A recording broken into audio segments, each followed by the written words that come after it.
મહેસાણા જિલ્લાના કરલી ગામના પ્રગતિશીલ ખેડૂત રમેશ સુથારે રાસાયણિક ખેતીનો ત્યાગ કરી માત્ર એક કાંકરેજી ગાયના સહારે પ્રાકૃતિક ખેતી અપનાવી સફળતાનું ઉત્તમ ઉદાહરણ પૂરું પાડ્યું છે। જીવામૃત અને બીજામૃતના પ્રયોગથી ખેતી ખર્ચમાં ધરખમ ઘટાડો કરીને તેઓ બાગાયતી પાકો તેમજ શાકભાજી દ્વારા વાર્ષિક રૂપિયા 4 થી 5 લાખની માતબર આવક મેળવી રહ્યા છે। ગૌ આધારિત ખેતી દ્વારા જમીનની ફળદ્રુપતા વધારવાની સાથે તેઓ ખેડૂત ઉત્પાદક સંગઠન એટલે કે એફપીઓ મારફતે અન્ય ખેડૂતોને પણ આ માર્ગે જોડી રહ્યા છે।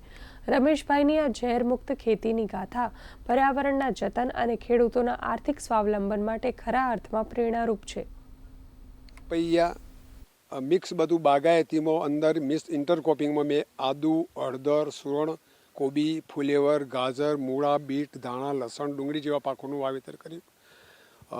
બીજા ખેતરમાં મેં વરિયાળી, દિવેલા, યલો મસ્ટર્ડ એટલે પીળા સરસવ દરેક પાકોનું વાવેતર કરી મારું અત્યારે સફળ મેં મારું મોડલ બનાવ્યું છે।